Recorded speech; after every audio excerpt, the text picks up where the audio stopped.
দেখতে কিন্তু খুব সুন্দর লাগছে। আর এই মিষ্টিগুলো খেতেও কিন্তু খুব মজার হয়। একটা মিষ্টি আমি আপনাদের ভেঙে দেখিয়ে দিচ্ছি, দেখুন ভেতরটা কত সুন্দর রসালো হয়েছে। দেখুন প্লেটের মধ্যে আমি মিষ্টিগুলোকে সাজিয়ে নিয়েছি, দেখতে কিন্তু খুব সুন্দর লাগছে মিষ্টিগুলো।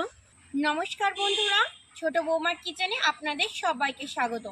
আজ আমি আপনাদের সঙ্গে শেয়ার করব শুধুমাত্র 2 কাপ ময়দা আর চিনি দিয়ে তৈরি গজা মিষ্টি। এই গজা মিষ্টিটা যেমন খেতে খুব দুর্দান্ত হয়, দেখতেও কিন্তু খুবই ভালো হয়। আর ওপরটা যেমন কাঞ্চি হয়, ভিতরটা কিন্তু ঠিক তেমন রসে পরিপূর্ণ হয়। আশা করি ভিডিওটা আপনাদের ভালো লাগবে। তাহলে চলুন বন্ধুরা, দেরি না করে মিষ্টিটা বানানো শুরু করি। গজা মিষ্টিটা বানানোর জন্য আমি একটা বড় বাটি নিয়ে নিয়েছি। এই বাটির মধ্যে এবার নিয়ে নেব 2 কাপ পরিমাণ ময়দা।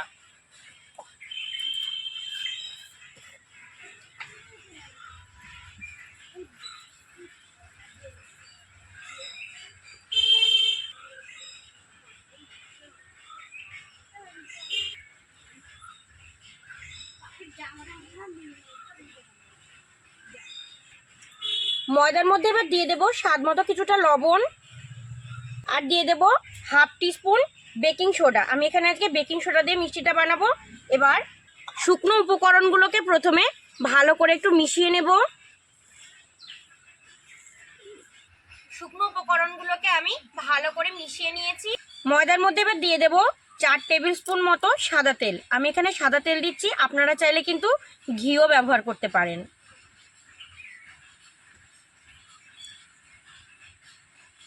আর এই সাদা তেলটা আমি কিন্তু এখানে ময়ান হিসাবে ব্যবহার করছি। এবার ময়দাটাকে আমি ভালো করে একটু ময়াম করে নেব। ময়দাটাকে আমি খুব ভালো করে ময়াম করে নিয়েছি। আমি আপনাদের দেখিয়ে দিচ্ছি যে কত ভালো হয়েছে ময়ামটা। কিছুটা ময়দা দেখুন হাতের মধ্যে নিয়েছি, এইভাবে ধরলেই যে সব ময়দাগুলো একসঙ্গে জমাট বেঁধে যাচ্ছে এবং চাপ দিলে যে ভেঙে যাচ্ছে, তার মানে আমার ময়াম করা হয়ে গেছে। অল্প অল্প করে জল দিয়ে এবার ময়দাটাকে আমি ভালো করে মেখে নেব।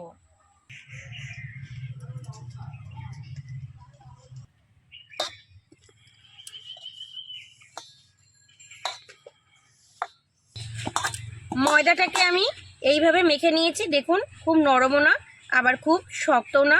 এবার এর থেকে আমি লেচি কেটে নেব। সব গজাগুলো আমি সমান মাপের তৈরি করার চেষ্টা করব, সেই জন্য লেচিগুলোকে আমি সমান রাখার চেষ্টা করব। সব লেচিগুলোকে আমি কেটে নিয়েছি। লেচিগুলোকে এইভাবে একটু জড়িয়ে নেব, তাহলে খুব প্লেন হবে। এবার একটু গোল করে নেব। এইভাবে আমি সব কটা লেচিকে তৈরি করে নেব।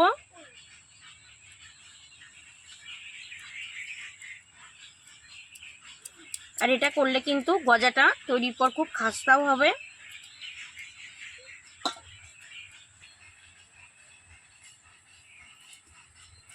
সব লেচিগুলোকে আমি একইভাবে তৈরি করে নিয়েছি। এবার একটা করে লেচি নিয়ে এবার আমি একটু এইরকমভাবে গজার মতো তৈরি করে নেব। এরকম একটু লম্বা করে আমি গজাগুলোকে তৈরি করে নেব। এই গজা মিষ্টিগুলো কিন্তু দেখতে এইরকমই হয়। একটা লেচিকে আমি দেখুন গজার মতো তৈরি করে নিয়েছি, এটাকে রেখে দিচ্ছি। আর একটা লেচি নিয়ে নেব, একইভাবে এরকম লম্বা করে গজা মিষ্টির মতো তৈরি করে নেব। আর একটা লেচু আমি গজার মতো তৈরি করে নিয়েছি, রেখে দিচ্ছি। এইভাবে সব লেচিগুলোকে আমি গজা মিষ্টির মতো তৈরি করে নেব।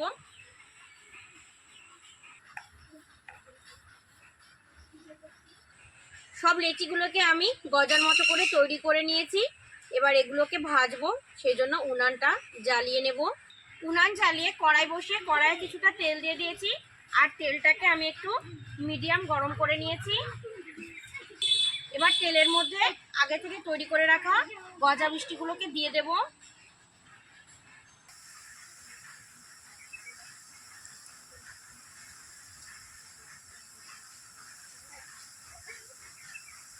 মিষ্টিগুলো দেখুন কত সুন্দর তেলের উপরে ভেসে উঠেছে। মিষ্টিগুলোকে এবার আমি একটু উল্টে দেব। মিষ্টিগুলো কত সুন্দর কালার আসছে।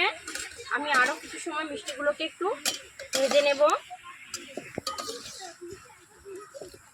মিষ্টিগুলো ভাজার সময় কিন্তু অবশ্যই উনানের জালটা কিন্তু লো টু মিডিয়াম রাখতে হবে, নাহলে কিন্তু পুড়ে যাবে। প্রথমেই আস্তে আস্তে ভাজতে ভাজতে তারপরে কিন্তু এমন সুন্দর একটা রং আসবে।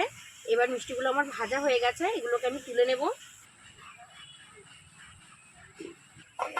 প্রথম ব্যাচের মিষ্টিগুলোকে আমি ভেজে নিয়েছি। দ্বিতীয় ব্যাচের মিষ্টিগুলো দেখুন কত সুন্দর ফুলে উঠেছে। আলতো হাতে এগুলোকে নাড়াচাড়া করে ভেজে নেব। দ্বিতীয় ব্যাচের মিষ্টিগুলো কিন্তু ভাজা প্রায় শেষের দিকে। দ্বিতীয় ব্যাচের মিষ্টিগুলোকে আমি একইভাবে ভেজে নিয়েছি। কত সুন্দর হয়েছে মিষ্টিগুলো দেখুন, ওপর থেকে কিন্তু একদম ক্রাঞ্চি হয়েছে। আবারও আমি উনান জ্বালিয়ে কড়াই বসিয়ে দিয়েছি। চিনি শিরা বা রস তৈরি করব। আর কড়াইয়ের মধ্যে দিয়ে দিচ্ছি 1 কাপ পরিমাণে চিনি। 1 কাপ পরিমাণে চিনি দিয়েছি, সেজন্য আমি দিয়ে দিচ্ছি 1/2 কাপ পরিমাণে জল। এবার ভালো করে নাড়াচাড়া করে আমি একটা রস বা শিরা তৈরি করে নেব। চিনির রসটা আমার তৈরি হয়ে গেছে। এখানে চিনিগুলো জলের মধ্যে খুব ভালোভাবে গলে গেছে, আর রসের মধ্যে একটা বেশ চিটচিটে ভাব চলে এসেছে। এবার রসের মধ্যে আমি ভেজে রাখা গজা মিষ্টিগুলোকে দিয়ে দেব।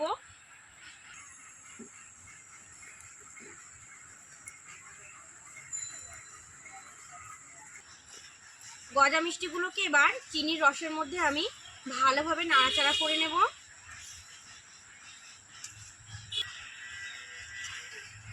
আর এই সময় কিন্তু আমি উনানের জালটা বন্ধ করে দিয়েছি। উনানের জালটা থাকলে কিন্তু চিনির রসটা একদম চট করে শুকিয়ে যাবে, সেক্ষেত্রে কিন্তু মিষ্টির ভেতরে রস পৌঁছতে পারবে না, খেতে কিন্তু তখন মিষ্টিগুলো ভালো লাগবে না। সেই জন্য গজা মিষ্টিগুলো রসের মধ্যে দেওয়ার পরে কিন্তু উনানের জালটা বন্ধ করে দিতে হবে। মিষ্টিগুলো রসে পড়ার পরে কিন্তু খুব সুন্দর দেখতে লাগছে। আমি হালকা হাতে মেশাতে থাকবো। মিষ্টিগুলোকে আমি খুব ভালো করে রসের মধ্যে নাড়াচাড়া করে নিয়েছি। এবার এগুলোকে এইভাবে 10 মিনিট রেখে দেবো। 10 মিনিটের মধ্যে কিন্তু মিষ্টিগুলোর উপরে একটু চিনির রসটা জমে গিয়ে সাদা সাদা ভাব চলে আসবে, একদম গজা মিষ্টির মতো তৈরি হয়ে যাবে। 10 মিনিট হয়ে গেছে, গজা মিষ্টিগুলো পুরোপুরি ঠান্ডা হয়ে গেছে, আর চিনির রসটা ঠান্ডা হয়ে মিষ্টির ওপরে জমে দেখুন কত সুন্দর একটা সাদা সাদা ভাব চলে এসেছে। দেখতে কিন্তু খুব সুন্দর লাগছে, আর এই মিষ্টিগুলো খেতেও কিন্তু খুব মজার হয়। ওপরটা যেমন ক্রাঞ্চি হয়, ভেতরটা কিন্তু একদম রসালো হয়। এবার আমি একটা প্লেটের মধ্যে মিষ্টিগুলোকে সাজিয়ে নেব। গজা মিষ্টিগুলোকে এবার একটা প্লেটের মধ্যে সাজিয়ে নিচ্ছি।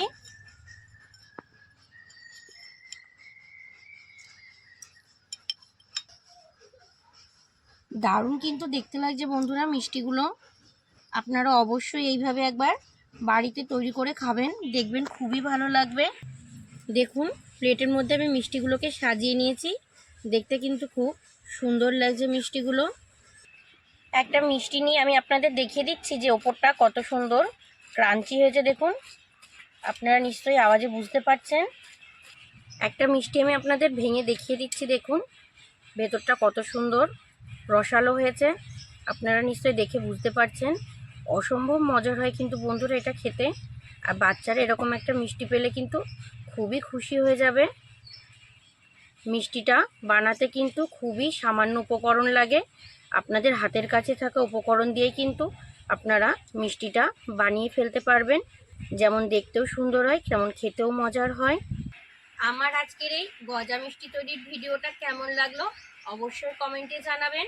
প্রচুর পরিমাণে শেয়ার করবেন, আর যদি ভালো লেগে থাকে ভিডিওটা সাবস্ক্রাইব করে আপনাদের আমার পাশে থাকার অনুরোধ রইল।